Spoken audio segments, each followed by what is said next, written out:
got so much motherfucking design on right now. Bring it down, make it clap. I got 3 old thoughts, new guap, wear that thing. Bitches up online, and you know they Assalamualaikum warahmatullahi wabarakatuh. Waalaikumsalam warahmatullahi wabarakatuh.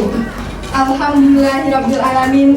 Wassalatu wassalamu ala asrofil anbiya wal mursalin wa ala alihi wa sahbihi ajmain. Amma ba'du. Yang terhormat kepada narasumber Ibu Mariza MPSI selaku psikolog. Yang saya hormati kepada narasumber Dr. Sela Barokah selaku dokter umum. Yang saya hormati kepada narasumber Ibu Sherly Andini, SPD selaku guru bimbingan konseling, serta yang saya hormati dan saya banggakan para peserta dan panitia seminar. Pertama-tama, marilah kita panjatkan puji syukur atas kehadiran Allah Subhanahu wa Ta'ala yang selalu melimpahkan rahmat, taufik serta hidayahnya, sehingga kita dapat berkumpul dalam acara seminar ini dalam keadaan sehat walafiat. Tak lupa, sholawat serta salam semoga tetap tercurahkan kepada junjungan Nabi kita, Nabi Muhammad SAW, beserta keluarga dan para sahabatnya hingga akhir zaman. Kami mengucapkan selamat datang pada acara seminar dengan tema menguak pergaulan bebas di era milenial. Hadirin yang berbahagia, sebelumnya izinkan saya Adelia sebagai pembawa acara untuk membacakan susunan acara pada pagi hari ini. Acara yang pertama, pembukaan. Kedua, pembacaan doa. Ketiga, penyampaian kata sambutan oleh ketua penyelenggara. Keempat, penyerahan acara diskusi kepada moderator. Kelima, sesi pemaparan materi oleh narasumber. Keenam, sesi diskusi dan tanya jawab. Dan yang terakhir, penutup. Baiklah, acara yang pertama, pembukaan. Sebelum membuka acara ini, mari kita buka acara ini dengan melapaskan lapas basmalah. Bismillahirrahmanirrahim. Acara selanjutnya yaitu pembacaan doa yang akan dipimpin oleh Marulia Agustina SPDI. Kepada Marulia Agustina, disilakan.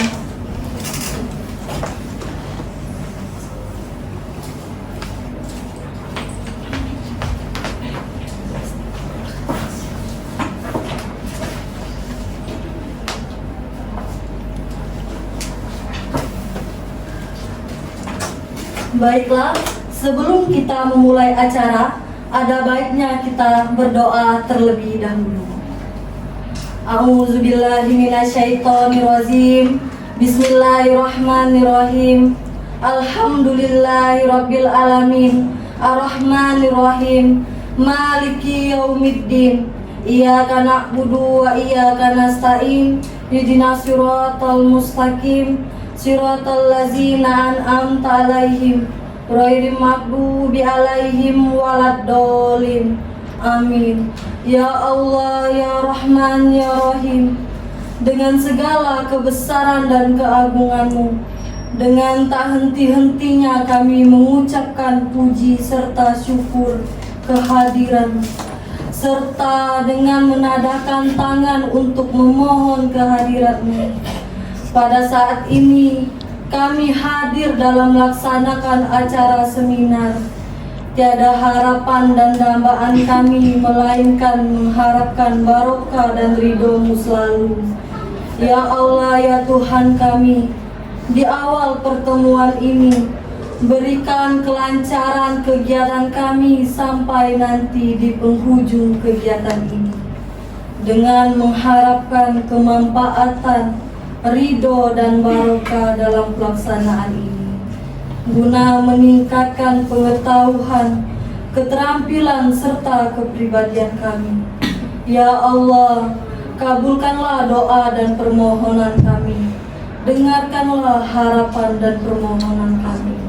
Rabbana atina fid dunya hasanah wa fil akhirati hasanah wa qina azzabannar. Walhamdulillahi rabbil alamin.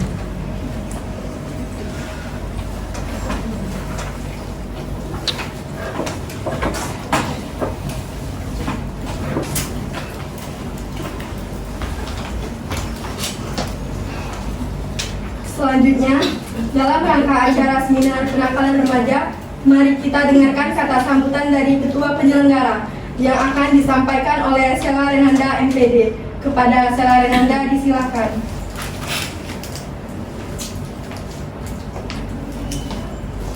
Baiklah, Assalamualaikum warahmatullahi wabarakatuh. Waalaikumsalam warahmatullahi wabarakatuh. Selamat pagi semuanya. Yang terhormat kepada Ibu narasumber, Ibu Mariza MPSI. Yang saya hormati pada narasumber Dr. Sela Barokah. Yang saya hormati pada narasumber Ibu Seli Andini SPD. Serta yang saya hormati dan banggakan para peserta seminar yang telah berkontribusi pada acara pada pagi hari ini. Izinkan saya, Sela Renanda, selaku Ketua Penyelenggara, menyampaikan satu atau dua kata-kata. Sebelumnya saya mengucapkan selamat datang kepada peserta seminar kenakalan remaja yang diselenggarakan pada pagi hari ini. Saya juga ingin mengucapkan terima kasih kepada semua pihak yang telah menghadiri acara dan telah membantu mensukseskan acara ini. Adapun tujuan dari diadakannya seminar kenakalan remaja ini untuk mempengaruhi kontrol orang tua terhadap risiko kenakalan remaja. Seorang anak mengalami kenakalan yaitu mengetahui motif seorang anak melakukan perilaku yang tergolong dalam kenakalan remaja, serta mengetahui upaya orang tua dan masyarakat untuk mencegah anak-anak masuknya ke dalam kenakalan remaja tersebut. Demikian itulah yang dapat saya sampaikan. Mohon maaf jika ada salah kata atau perilaku yang kurang berkenan. Sebelumnya izinkan saya menyumbangkan sebuah pantun. Beli kain buat kebaya, kebaya merah hadiah pacar. Cukup sekian sambutan saya. Semoga acara berjalan lancar. Wassalamualaikum warahmatullahi wabarakatuh.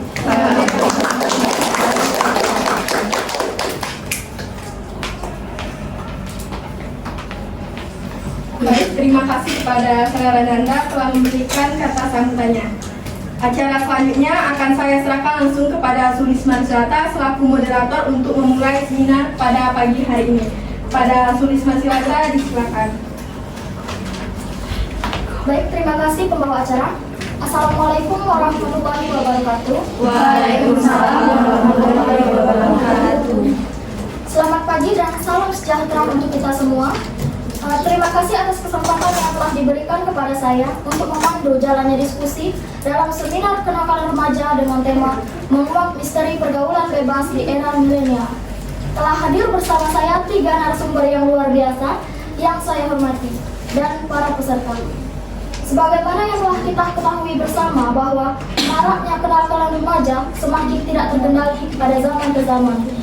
Hal tersebut dikhawatirkan dapat memicu rusaknya generasi muda yang seharusnya menjadi harapan bagi bangsa dan negara. Oleh karena itu, pengetahuan orang tua dan para remaja mengenai kenakalan remaja dianggap penting. Maka untuk itulah kami mengundang narasumber yang luar biasa sebagai pakar yang mengerti terkait hal tersebut. Tentu saja untuk sharing knowledge kepada kita semua di pagi ini. Baik, langsung saja. Yang pertama saya mempersilahkan kepada Ibu Psikolog Mariza MPSI untuk menyampaikan pemaparannya. Silakan Ibu.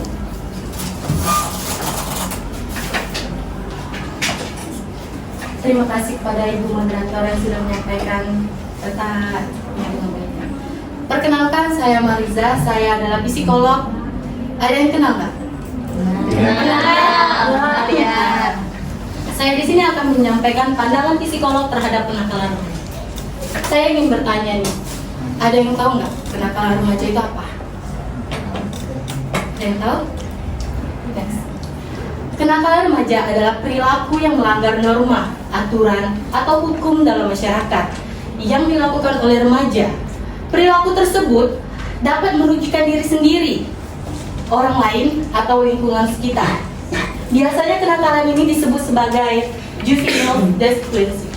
Lanjut. Nah, ini ada beberapa penyebab kenakalan remaja. Yang pertama itu adalah pengaruh orang tua. Remaja yang nakal seringkali berasal dari keluarga di mana orang tua sibuk, ketidakseimbangan antar pengawasan dan kebebasan. Pernah kita alami atau di sekitar kita sih banyak orang tua yang sibuk atau orang tua yang tidak terlalu tidak terlalu di mana mereka memberikan kasih sayang sepenuhnya kepada anak. Mereka sibuk urusan mereka masing-masing. Jadi anak itu merasa mereka itu tidak disayang atau tidak diperhatikan. Selanjutnya itu adalah teman sebaya. Pengaruh teman sebaya yang negatif seperti penggunaan narkoba atau perilaku yang merusak dapat mendorong kenakalan remaja. Ini menjadi salah satu yang amat berpengaruh, yaitu teman sebaya. Remaja itu tidak bisa memilih, memilah mana teman yang baik, mana teman yang tidak baik.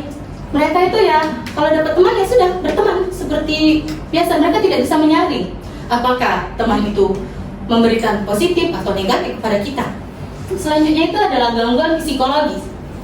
Masalah kesehatan mental seperti depresi, kecemasan, atau gangguan perilaku dapat memicu perilaku kenakalan. Biasanya ini sering terjadi ke anak yang pendiam, anak yang menutup diri. Ini biasa terjadi di antara mereka. Selanjutnya itu adalah faktor lingkungan. Nah, ini juga termasuk sangat penting loh. Lingkungan kita tuh harus pintar-pintar memilih tempat kita tinggal, di mana teman anak kita bergaul. Jadi mereka tuh ada kesetaraan, tidak memilih tempat yang membuat mereka merasa tidak nyaman atau membuat mereka menjadi negatif. Next, yaitu ada kurangnya pendidikan dan kesempatan. Di area milenial ini biasanya itu jarang anak yang tidak sekolah, pasti sekolah, kecuali di daerah pesunahan atau daerah desa. Ketidakpuasan terhadap pendidikan atau kurangnya kesempatan dalam hal pekerjaan atau aktivitas positif lainnya. Selanjutnya itu penggunaan narkoba dan alkohol. Nah, ini yang sangat penting. Penyalahgunaan zat-zat ini dapat memicu perilaku kenakalan. Ini juga narkoba ini dapat merusak saraf-saraf di otak remaja. Bukan hanya remaja, orang tua. Orang tua juga bisa loh ini memicu halnya. Selanjutnya itu kurangnya keterlibatan sosial positif. Biasanya ini anak-anak yang sama seperti tadi, anak-anak yang kurang bergaul, introvert, remaja yang merasa terisolasi. Mereka mengisolasi dirinya sendiri, tidak mau bergaul, bersosialisasi kepada teman-teman atau kepada lingkungan luar. Mereka menutup diri. Selanjutnya itu tantangan identitas. Masa remaja adalah periode eksplorasi identitas, dan beberapa remaja mungkin mencari identitas mereka dengan cara yang mungkin dianggap sebagai kenakalan. Biasanya ini terjadi antara umur 12-15an. Mereka mencari jati diri mereka. Oh, aku ini mau apa ya? Oh, aku ini gimana ya? Mereka tidak tahu, mereka tidak seimbang. Bagaimana mereka mencari jati diri mereka? Next.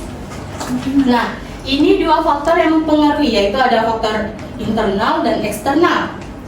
Yang internal, krisis identitas, yaitu adanya perubahan biologis dan sosiologis pada diri remaja, memungkinkan terjadi dua bentuk integrasi. Selanjutnya, kontrol diri yang lemah, yaitu remaja yang tidak bisa mempelajari dan membedakan tingkah laku yang diterima dengan yang tidak dapat diterima atau terseret pada perilaku nakal.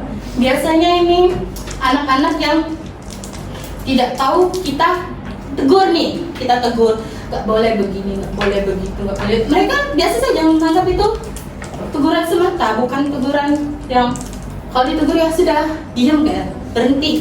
Mereka langsung ya semau gua gitu. Selanjutnya itu faktor eksternal, keluarga dan perceraian orang tua. Tidak adanya komunikasi antar anggota keluarga atau perselisihan antar anggota keluarga bisa memicu perilaku negatif pada remaja. Nah, ini sangat penting juga. Ini banyak terjadi bukan hanya di lingkungan kita, di seluruh dunia juga. Ini biasanya faktor perceraian orang tua. Anak itu merasa kesepian. Kalau dibilang sekarang itu ada broken home. Ya. Nah, terus Selanjutnya itu teman sebaya yang kurang baik. Sama seperti tadi. Jadi anak-anak itu harus pintar memilih mana yang teman yang baik, teman yang memberikan sikap positif, dan teman yang memberikan dampak negatif. Selain itu, komunitas lingkungan tempat tinggal yang kurang baik. Nah, ini semua sudah dijelaskan yang di awal tadi. Jadi kita itu bisa dibedakan mana anak yang tinggal di pergaulan lingkungan yang bermoral, lain halnya anak yang tinggal di lingkungan tidak bermoral. Seperti, maaf ngomong, tempat lingkungan kita itu jauh dari agama, jauh dari pendidikan, tempatnya kumuh, tempatnya banyak orang-orang yang negatif, itu pasti akan berpengaruh ke anak.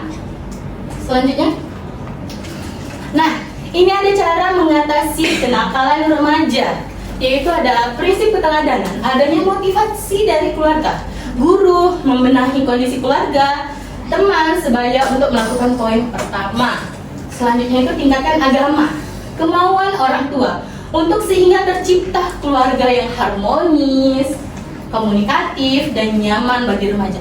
Jadi setiap keluarga, setiap rumah itu pasti harus menanamkan sifat agama kepada anak.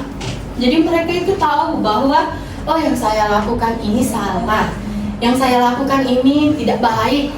Oh berarti yang saya lakukan ini tidak bagus untuk orang lain. Selanjutnya itu adalah kemauan orang tua untuk sehingga tercipta keluarga harmonis, komunikatif, dan nyaman bagi remaja. Sudah tadi, remaja pandai memilih teman di lingkungan yang baik serta orang tua memberi arahan dengan siapa dan komunitas mana remaja bergaul. Nah, maksud di sini sama seperti tadi, orang tua itu berperan penting loh untuk mengawasi anak kita itu berteman dengan siapa, anak kita itu bergaul dengan siapa. Jangan sampai anak kita itu bergaul kepada orang-orang yang tidak tepat, memacu kenakalan remaja mereka itu semakin menjadi-jadi. Selanjutnya itu remaja membentuk ketahanan diri agar tidak mudah terpengaruh jika ternyata teman sebaya atau komunitas yang ada tidak sesuai dengan harapan. Nah, maksud di sini mereka itu punya ketahanan diri, mereka mampu membela diri, mereka mampu mengutarakan isi hati mereka. Jangan sampai mereka itu dibully atau disudutkan di antara teman sekelompok mereka. Selanjutnya itu adalah sugesti positif, memberikan sugesti positif apa yang harus dilakukan. Jadi setiap orang tua itu tidak harus mengekang, memarahi, atau mengatur anak, apalagi anak remaja. Kalau balita boleh diatur, ini remaja, mereka lagi tahap-tahapnya di mana mereka itu pengen membuktikan bahwa diri mereka itu bisa tanpa orang gitu. Selanjutnya, nah ini menggunakan trik. Berikan time out, dengarkan keluhan alasan mereka melakukan hal tersebut. Sebagai orang tua kita tidak bisa loh menganggap remeh atau egois, tidak mau mendengarkan keluhan anak bahwa kamu harus begini, kamu harus begitu. Kita tidak bisa mengutarakan isi hati kita, kemauan kita ke mereka. Selanjutnya itu berikan jadwal yang teratur meskipun terkesan seperti anak-anak. Misalnya mereka keluar jam 10 malam, kita beri waktu jam 8 malam harus pulang loh. Gak boleh lewat jam 10 malam, nanti ada hukuman. Tapi kita memperlakukan dia jangan seperti anak-anak. Jadi mereka itu merasa, oh berarti orang tua masih sayang dengan saya. Terus tidak mengekang terlalu parah atau terlalu ketat. Nah ini kan tidak mengekang, sudah dijelaskan tadi kan. Berikan alat komunikasi untuk memantau atau bisa mengawasi. Nah ini juga penting loh, memberikan alat informasi. Alat informasi ini ada sisi positif dan negatif. Kalau kita bisa mengawasi anak kita menggunakan handphone, gadget untuk kepentingan mereka, kita harus awasi. Zaman sekarang, apalagi zaman milenial ini, seperti tema kita, banyak yang anak remaja zaman sekarang menyalahgunakan handphone itu untuk hal-hal yang tidak penting atau hal-hal yang berbahaya. Selanjutnya itu, jauhkan dari lingkungan memberikan dampak buruk terhadap mereka. Semisalnya anak bapak ibu atau adik-adik para remaja sekalian ini ya, ada tinggal di tempat yang memberikan dampak buruk kepada keluarga kita. Kita harus cari tempat yang lain. Kita jangan tinggal di tempat itu, jangan. Karena itu sangat berpengaruh loh bagi anak remaja, bukan anak remaja. Orang tua juga bisa terpengaruh. Selanjutnya, kalau diajak atau diberikan waktu khusus untuk konseling jika sudah sulit ditangani, minta bantuan psikolog dan psikiater. Biasanya ini anak-anak yang sudah kelewat batas atau sudah tidak bisa kita atur, tidak bisa kita bicarakan. Inilah lebih tingkatnya tidak bisa dibicarakan lewat omongan. Kita bisa ajak dia ke psikolog, psikiater. Mungkin psikolog dan psikiater boleh loh, dia bisa memecahkan masalah anak kita. Selanjutnya itu membiarkan mereka untuk membereskan permasalahan sendiri agar bisa bertanggung jawab dan merasa kapok. Nah, maksud di sini adalah membiarkan mereka menyelesaikan masalah sendiri. Kita bukan tidak boleh, kita boleh mengikuti urus campur mereka, tapi jangan sampai kita yang langsung turun tangan. Biarkan dulu dia menyelesaikan masalah mereka sendiri, jadi mereka merasa kapok. Nah, nanti kalau mereka sudah menyelesaikan tetapi tidak bisa, baru kita turun tangan, kita bantu. Selanjutnya itu menguji dengan tanggung jawab dan konsekuensi waktu, sama halnya sama yang tadi. Next. Nah, sekian pemaparan dari saya kembalikan kepada moderator. Jadi perhatian orang tua terhadap kenakalan remaja sangat penting ya, Bu.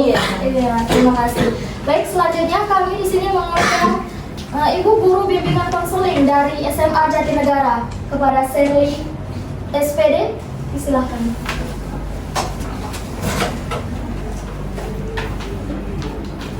Baik, terima kasih kepada moderator. Assalamualaikum warahmatullahi wabarakatuh. Waalaikumsalam warahmatullahi wabarakatuh. Selamat pagi semuanya, apa kabar?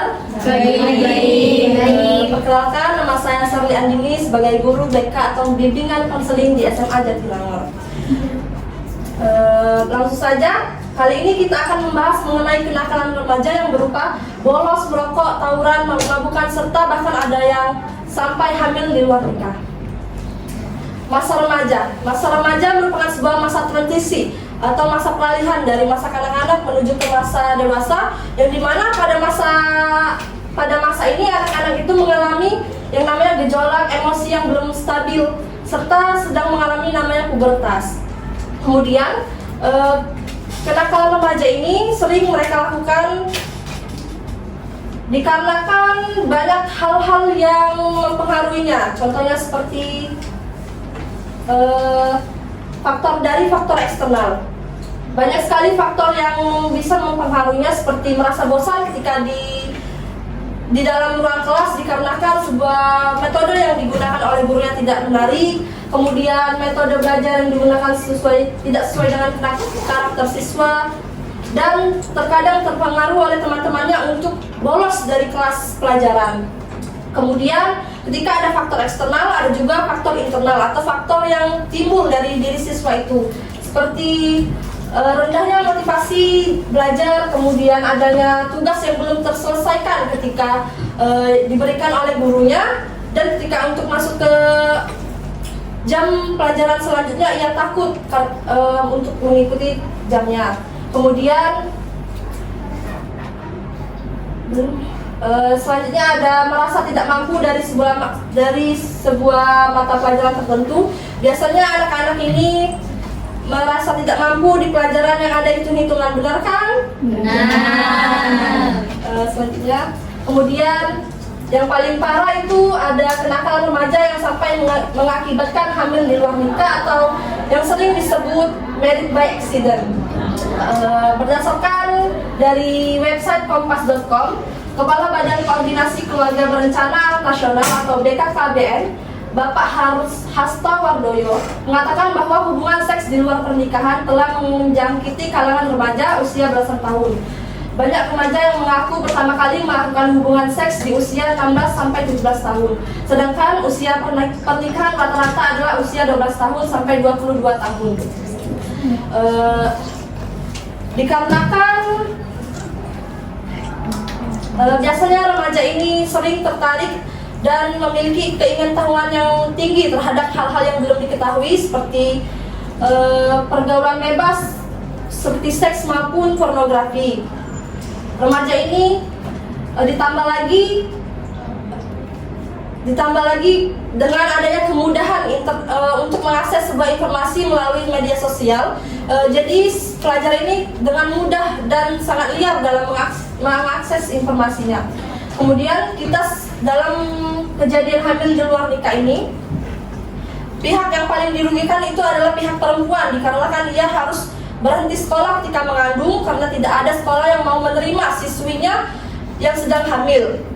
Jadi diharapkan untuk para siswa maupun para siswi diharapkan untuk dapat menjaga dirinya dari hal-hal yang tidak diinginkan maupun dari hal-hal yang dapat menyebabkan kerugian pada diri sendiri maupun pada lingkungan sekitar. Selanjutnya, kemudian apa sih penyebab seorang remaja itu dapat terjerumus ke dalam hubungan di luar nikah ini? Seperti dikarenakan kurangnya pengetahuan terhadap seks atau kurangnya sex education, kemudian adanya masalah keluarga dan kurangnya kontrol orang tua. Sebagai orang tua memiliki peran penting dalam mengontrol anak-anaknya. Kemudian kurangnya kegiatan yang produktif sehingga anak itu memiliki waktu luang untuk melakukan hal-hal yang tidak penting, bahkan hal-hal yang negatif. Kemudian bagaimana sih cara mengatasi dari kenakalan remaja seperti hamil di luar nikah ini? Yang pertama, kita sebagai orang tua maupun teman maupun di lingkungan sekitarnya harus memberi pengertian terhadap seks. Kita harus menjelaskan pula mengenai batas-batasan yang harus dihadapinya atau batasan-batasan yang harus dilakukannya agar tidak terjerumus ke dalam hubungan seks ini. Kemudian awasi dan pantau kegiatan anak. Ya benar, sebagai orang tua kita harus memantau kegiatan anak, terutama dalam mengakses informasi yang ada di media sosial. Kita harus mengetahui apa yang ada di dalam HP-nya. Kita harus mengetahui apa yang dilihat, ditonton maupun didengarnya. Tetapi tentunya dengan cara yang sopan agar anak tidak merasa tertekan. Kemudian dorong anak untuk melakukan kegiatan positif. Kita juga sebagai orang tua harus dapat mendukung kegiatan anak. Misalnya seperti anak suka melukis, kita juga sebagai orang tua harus dapat menyalurkan hobi anak tersebut, seperti mengikutinya ke lomba melukis ataupun les-les melukis lainnya. Selanjutnya,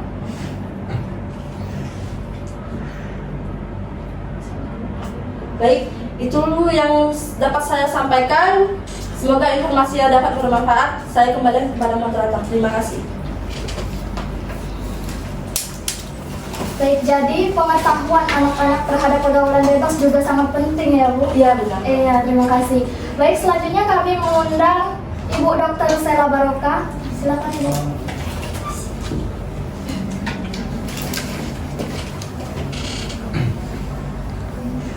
Baik, Assalamualaikum warahmatullahi wabarakatuh. Waalaikumsalam warahmatullahi wabarakatuh. Selamat pagi semuanya. Pagi. Oke, tadi sudah disampaikan oleh Ibu Guru dan psikolog bahwa banyak sekali bahaya yang terdapat di sekolah ini ya. Sekarang saya akan melanjutkan tentang bahaya rokok, aborsi, dan HIV. What is cigarette? Apa itu rokok?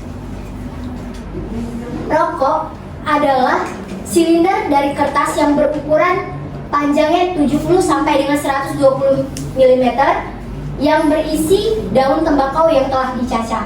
Dan rokok ini juga memiliki zat adiktif di mana dia mengakibatkan banyak kesehatan bagi diri sendiri maupun masyarakat. Selanjutnya, apa saja sih bahaya dari rokok? Ini ada beberapa. Yang pertama itu merugikan kesehatan. Karena di dalam asap rokok tersebut lebih dari 500 partikel gas berbahaya yang dapat menimbulkan kanker di berbagai organ. Mungkin teman-teman bisa lihat di sebelah itu ada gambar antara perokok dan tidak perokok. Yang kedua itu prestasi belajar menurun. Ini disebabkan dikarenakan dengan rokok membuat konsentrasi belajar kita itu terganggu. Yang ketiga itu pemborosan, karena harga rokok setiap tahun itu kian menaik. Nah, teman-teman, ini adalah contoh dampak dari rokok. Banyak sekali dampak-dampak buruk yang diakibatkan oleh rokok tersebut. Contohnya rambut menjadi rontok, terus terkena kanker paru-paru, jari-jari pucat, dan juga katarak. Selanjutnya, what is abortion? Apa itu aborsi? Aborsi itu berhentinya atau matinya janin yang dikeluarkan sebelum 20 minggu dihitung dari haid terakhir, atau berat janin ini kurang dari 500 gram, atau panjang janin kurang dari 25 cm. Pada umumnya, aborsi ini terjadi sebelum kehamilan ke-3 bulan. Nih, ada alasan orang melakukan aborsi.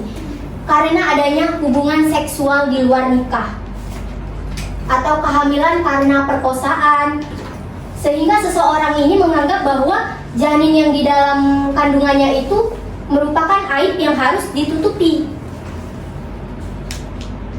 Nah, resiko aborsi ini ada dua. Yang pertama itu perempuan yang melakukan aborsi akan mengalami gangguan setelah dari melakukan aborsi tadi. Yang kedua itu kematian perempuan yang melakukan aborsi ini lebih tinggi dibanding ibu yang melahirkan secara normal.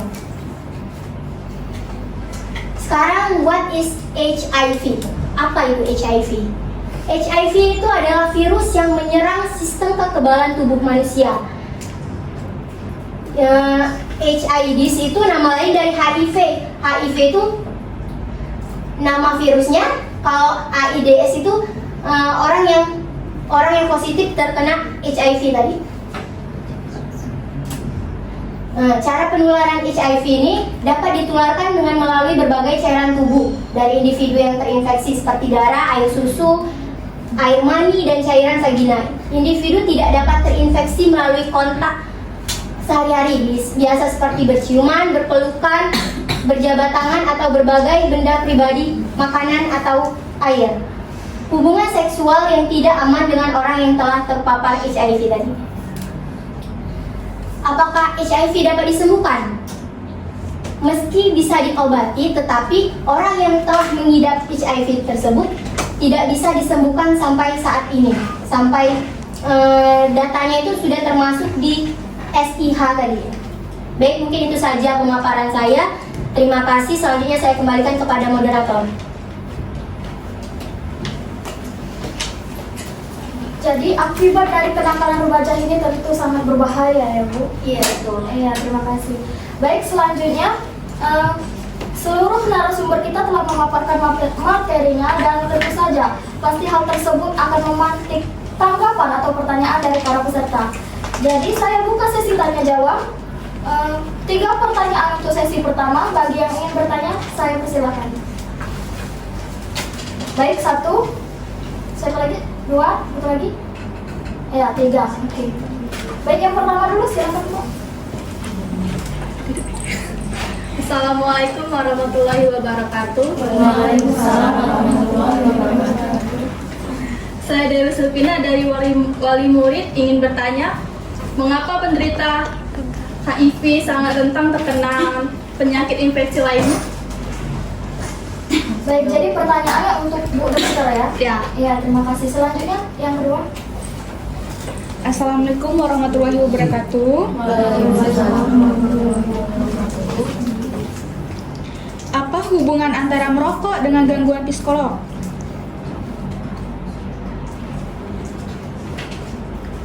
Baik, mohon maaf, itu untuk pertanyaan yang ke siapa Bu? Ke Mariza. Oke, baiklah, untuk Ibu Mariza. Oke, selanjutnya pertanyaan yang ketiga. Baik, Assalamualaikum warahmatullahi wabarakatuh. Sebelumnya perkenalkan, saya Novia Mercy dari SMA Negeri 1 Matu. Izin bertanya di sini saya ingin menanyakan apa ada hubungannya antara pergaulan bebas dan kenakalan remaja? Oke baik. Itu untuk Ibu Guru ya. Iya, terima kasih. Baik, selanjutnya untuk pertanyaan yang pertama, boleh Ibu Dokter? Baik, terima kasih. Tadi pertanyaan dari siswa ya? Iya. Oke. Cara menyikapi mengapa penderita HIV ini sangat rentan terkena penyakit?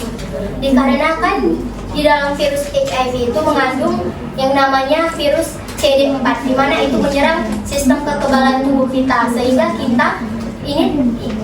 kita sangat mudah untuk terinfeksi penyakit lainnya karena terdapat virus CD4 tadi.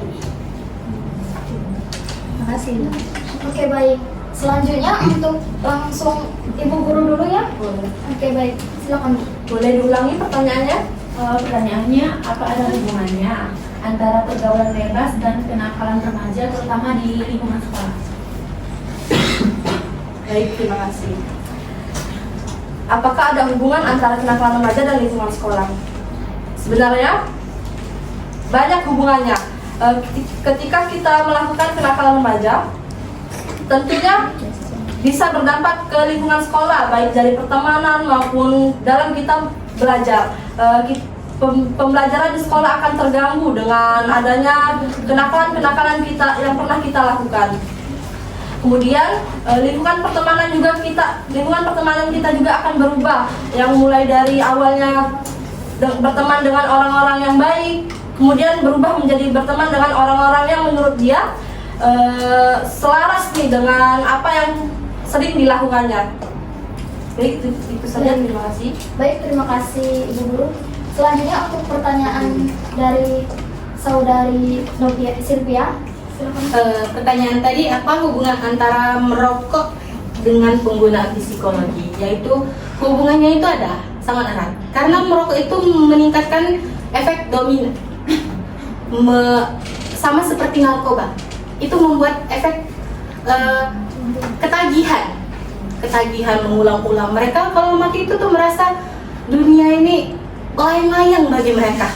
Mereka tuh merasakan, oh ini nikmatnya dunia. Jadi hubungan dengan psikolog itu jiwa mereka itu terambang-ambang. Jadi mereka tuh tidak ada jati diri, berat. Kalau sama seperti narkoba, itu ada hubungannya ya. Oke baik, terima kasih. Selanjutnya saya buka sesi kedua. Bagi yang bertanya, saya persilakan. Ada yang bertanya? Baik, untuk adik yang di sana, silakan. Assalamualaikum warahmatullahi wabarakatuh. Waalaikumsalam. Perkenalkan, saya Lola Ananda dari SMA 1 Jaya Palembang. Saya ingin menanyakan kepada Ibu Guru, apa yang bisa kami lakukan sebagai teman untuk membantu remaja yang terlibat dalam kenakalan. Terima kasih pertanyaannya. Apa yang bisa kita lakukan untuk membantu teman yang terlibat dalam kenakalan remaja ini? Tentunya kita sebagai teman harus memberi nasihat kepada teman kita, memberi pengertian bahwa apa yang mereka lakukan sebuah hal yang tidak baik, sebuah perbuatan yang tercela. Kemudian kita memberi dukungan sosial untuk membuat mereka dapat berubah menjadi lebih baik lagi, serta kita juga sebagai teman harus dapat membantunya untuk menemukan hobi atau kegiatan baru sehingga ia dapat terlupakan dengan kegiatan yaitu kenakalan remaja tadi. Dan yang terpenting, kita sebagai teman tidak boleh mencelahnya atas apa yang pernah diperbuatnya dahulu. Terima kasih. Baik, terima kasih kepada para peserta. Karena adanya keterbatasan waktu dan saya kira sepertinya tidak ada lagi yang ingin bertanya, jadi untuk sesi tanya jawab saya cukupkan. Saya ucapkan terima kasih banyak kepada narasumber yang luar biasa atas pemaparan yang sangat luar biasa tersebut. Semoga apa yang telah kita diskusikan tadi dapat bermanfaat dan meningkatkan wawasan kita terhadap pengaruh buruk kenakalan remaja. Saya Sulis Marsilata selaku moderator pamit undur diri. Saya mohon maaf apabila terdapat kesalahan. Kepada Allah saya mohon ampun. Akhir kata, wassalamualaikum warahmatullahi wabarakatuh. Waalaikumsalam warahmatullahi wabarakatuh. Saya kembalikan kepada pembawa acara.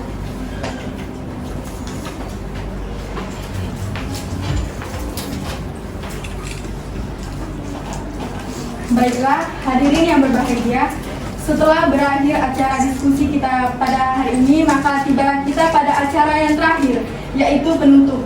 Sebelum menutup acara ini, marilah kita bersama-sama melapaskan lapas hamdalah. Alhamdulillahirabbil alamin. Baik, sekian seminar kita pada pagi ini. Semoga informasi yang disampaikan oleh narasumber dapat bermanfaat bagi kita semua, terutama bagi remaja dan para orang tua. Saya selaku pembawa acara mohon maaf bila ada kata-kata yang salah, dan kepada Allah saya mohon ampun. Saya akhiri, wassalamualaikum warahmatullahi wabarakatuh. Waalaikumsalam warahmatullahi wabarakatuh.